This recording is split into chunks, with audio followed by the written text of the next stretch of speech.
Avant de plonger dans l'histoire de ce soir, prenez un instant. Pas un moment bruyant, pas une pause dramatique, juste une seconde de calme rien que pour vous. Si vous êtes de ceux qui ne se contentent pas de regarder les histoires, mais qui les laissent s'installer en eux.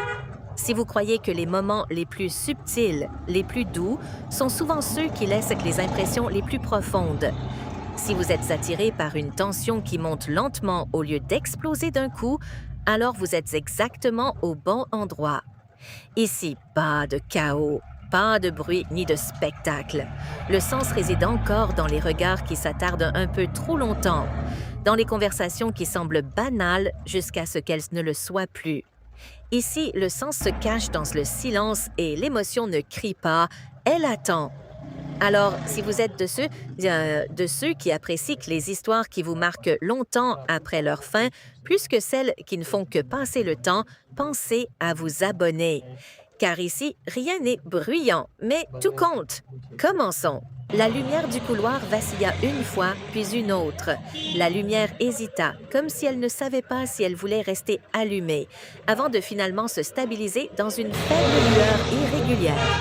Une lumière qui adoucissait les contours, estompait les imperfections et donnait même à la peinture écaillée un aspect presque intentionnel, presque délicat. Clara Whitman sortit de son appartement, un petit sac poubelle dans une main et son téléphone dans l'autre. Ses mouvements étaient automatiques, familiers. Son esprit organisait déjà le reste de sa soirée comme toujours. Dîner, probablement des pâtes, quelque chose de simple. Quelque chose qui ne lui demanderait pas trop de réflexion. Elle aimait la simplicité. La simplicité ne disparaissait pas. La simplicité ne prenait pas au dépourvu. La simplicité ne s'en allait pas. Elle referma la porte derrière elle et la verrouilla. Le clic discret résonna faiblement dans le couloir.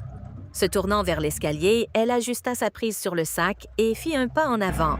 Et puis elle l'entendit. Un fracas. Pas violent, pas dramatique, mais assez fort pour interrompre le cours de ses pensées. Le bruit caractéristique du carton qui racle le mur, suivi du basculement d'un objet plus lourd. Une seconde plus tard, le bruit sourd de livres tombant sur la moquette. Clara se figea. Cet immeuble avait une façon étrange de propager le son, de l'étirer, de le courber, de le faire flotter dans le couloir comme un secret que personne ne voulait vraiment partager. « Ce n'est rien », se dit-elle doucement. Sans doute quelqu'un qui emménage ou qui déménage. Il y avait toujours des gens qui faisaient l'une ou l'autre de ces choses. Malgré tout, elle jeta un coup d'œil vers la cage d'escalier. Et c'est là qu'elle le vit.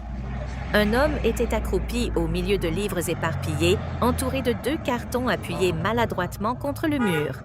L'un d'eux était ouvert à un coin, déversant son contenu sur le sol.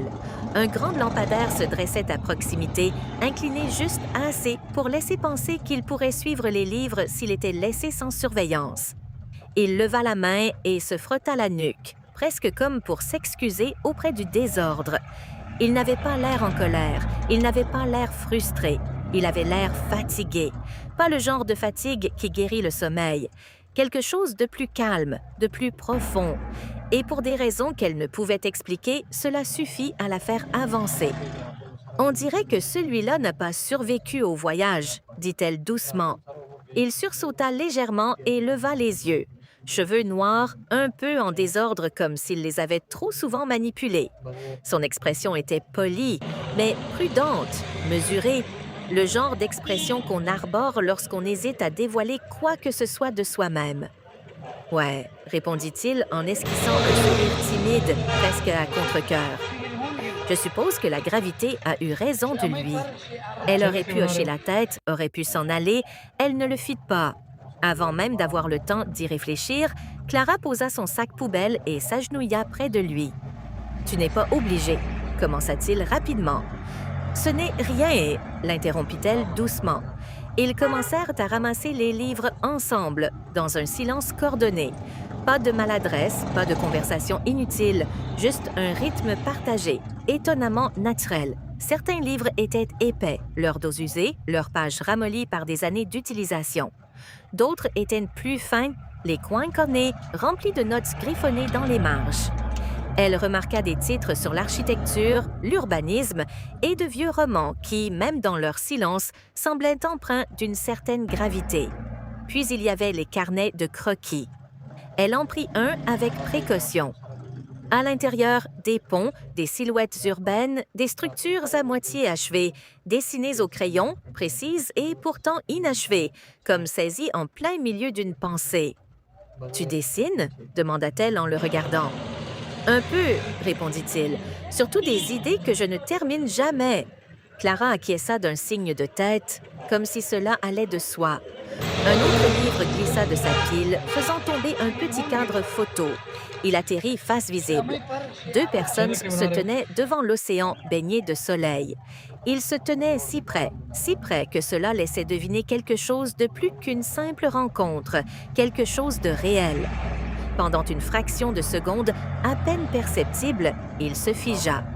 Puis il ramassa le livre d'un geste rapide, son pouce cachant instinctivement une partie de l'image, comme pour la protéger des regards. Clara le remarqua et fit semblant de ne rien voir.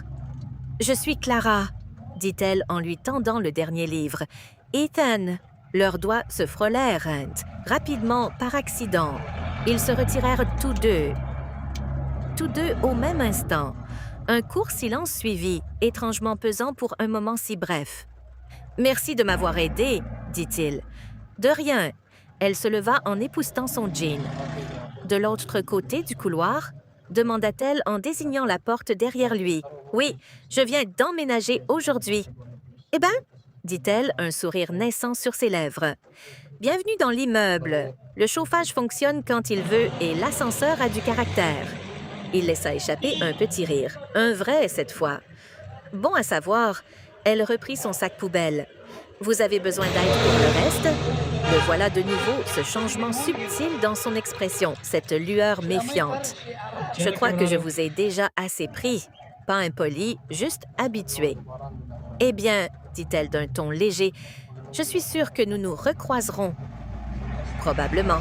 Tandis qu'elle descendait le couloir, elle le sentait. Son regard s'attardait une seconde de trop.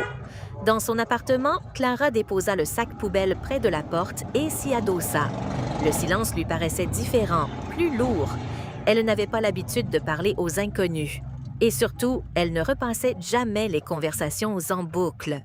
Pourtant, quelques minutes plus tard, dans sa cuisine, elle repensa à la douceur de sa voix lorsqu'il l'avait remerciée. De l'autre côté de la cour, une lumière s'alluma dans son appartement. Elle se dit que ce n'était rien, juste de la curiosité, juste une nouvelle personne. Malgré tout, elle s'attarda plus longtemps que prévu près de la fenêtre, observant la faible ombre d'un mouvement derrière ses rideaux. Aucun des deux ne le savait encore, mais quelque chose avait changé dans ce couloir faiblement éclairé, et aucun ne pouvait honnêtement prétendre ne rien avoir senti. La fois suivante, ce fut l'ascenseur. Clara perçut une légère secousse avant même d'entendre quoi que ce soit. Les lumières vacillèrent. Ethan se tenait à côté d'elle, un sac en papier rempli de courses à la main. « Il vient de s'arrêter ?» demanda-t-il. « Attends une seconde, Une seconde, répondit-elle calmement. Il aime bien faire peur aux gens. Comme offensé, l'ascenseur tressaillit légèrement puis se remit en marche. Il expira. Tant mieux, je ne suis pas prête à vivre ici et à avoir déjà une histoire pareille. Elle esquissa un sourire. Tu en auras plein. Un silence s'installa, pas gênant, juste conscient. Lorsque les portes s'ouvrirent, il sortit le premier, puis s'arrêta. Un café? Elle cligna des yeux. Quoi? Il y en a un au coin de la rue, dit-il. J'y allais de toute façon. Une petite hésitation. Tu peux refuser. Elle aurait dû, elle ne le fit pas. D'accord. Et c'est ainsi que tout a commencé. Un café, puis deux. 2 fois, des conversations dans le couloir qui s'éternisaient bien plus longtemps que prévu. Puis, des retours à la maison ensemble, sans l'avoir jamais vraiment planifié. Ils ont d'abord appris les petites choses. Il aimait son café noir, sans sucre. Elle en mettait trop et le remuait lentement, comme si elle dissolvait plus que de simples granules. Il travaillait tard. Elle se levait tôt. Il lisait avant de dormir. Elle emplissait ses matins de douce musique instrumentale. Pris individuellement, ces détails n'avaient aucune importance. Ensemble, ils ont commencé à former quelque chose. L'immeuble semblait différent, plus silencieux, mais pas d'une manière qui paraissait solitaire. L'écho dans le couloir s'est atténué. Le silence était moins pesant. Ce n'était pas la lumière vacillante qui avait changé, c'était eux. Ou peut-être était-ce l'espace entre eux.